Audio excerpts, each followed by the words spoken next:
இன்றைய வசனம் தியானத்தின் தலைப்பு. கர்த்தருடைய வேதத்தில் தியானமாயிருப்பது எப்படி? 1 சங்கீதம் 2 வசனம். கர்த்தருடைய வேதத்தில் பிரியமாயிருந்து இரவும் பகலும் அவருடைய வேதத்தில் தியானமாயிருக்கிற மனுஷன் பாக்கியவான். இரவும் பகலும் கர்த்தருடைய வேதத்தை பிரியத்தோடு தியானிக்கிறவர்கள் பாக்கியவான்கள், ஆசீர்வதிக்கப்பட்டவர்கள் என்று இந்த வசனத்திலிருந்து நாம் அறிந்து கொள்கிறோம்.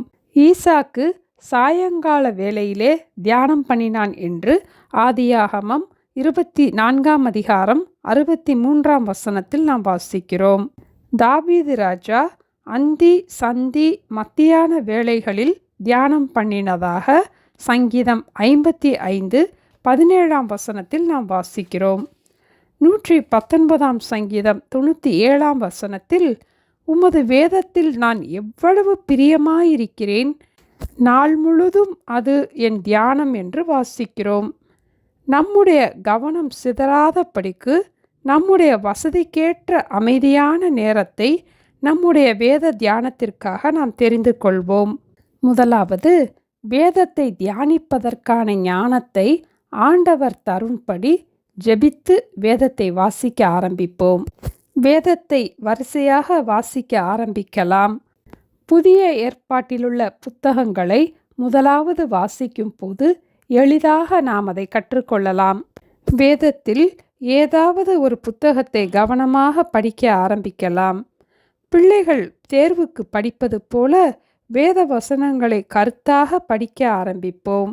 அந்த இனிமையான நேரம் நம்மை தேவனோடு இணைக்கிறது.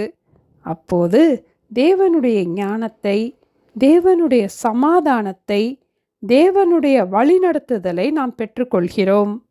வேதத்தை வாசித்த பின் வாசித்த வசனங்களை யோசித்து பார்ப்போம். அந்த வசனத்தின் மூலம் அன்று நாம் கற்றுக்கொண்ட காரியங்களை எழுதி வைக்கும் போது நாம் மறக்காமல் இருக்கலாம். அந்த வசனங்களை எப்படி நம்முடைய வாழ்க்கையில நாம் செயல்படுத்தலாம், எந்த காரியங்களை நாம் செய்ய வேண்டும், எந்த காரியங்களை நாம் செய்யக்கூடாது என்று குறிப்பு எழுதி வைத்து ஜெபிக்கும் போது நம்முடைய ஜெப வாழ்க்கையிலும் நாம் வளர முடியும். நாம் கற்றுக்கொண்ட காரியங்களையும் மறக்காமல் இருக்க முடியும். ஆண்டவருடைய வார்த்தை நம் சிந்தையை, இருதயத்தை நிரப்பும் போது நம்முடைய சிந்தையில், பேச்சில், செயலில் இயேசுவை பிரதிபலிக்க முடியும். வேத வசனமே சத்தியம், சத்தியத்தை அறிவீர்கள், சத்தியம் உங்களை விடுதலையாக்கும் என்ற வசனத்தின்படி வேத வசனத்தை நாம் அறிய அறிய நம்முடைய வாழ்க்கையிலே தேவன் தருகின்ற விடுதலையை பெற்றுக்கொள்ள முடியும்.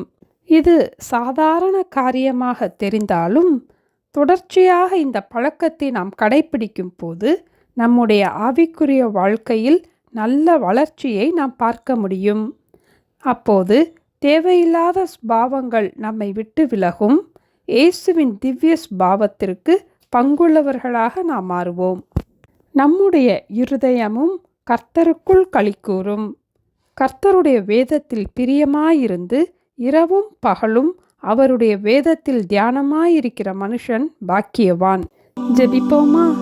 எங்களை நேசிக்கிற எங்கள் அன்பின் ஆண்டவரே, நாங்கள் பாக்கியவான்களாய் இருக்கும்படிக்கு இரவும் பகலும் வேதத்தை பிரியத்தோடு தியானிப்பதற்கு எங்களுக்கு வேண்டிய ஞானத்தை தந்து எங்களை ஆசீர்வதிக்க வேண்டுமாய் ஜெபிக்கிறோம் அப்பா.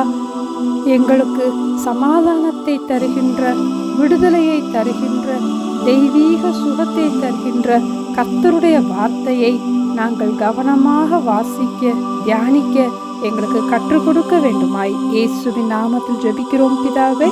ஆமென். Thank you. Have a blessed day.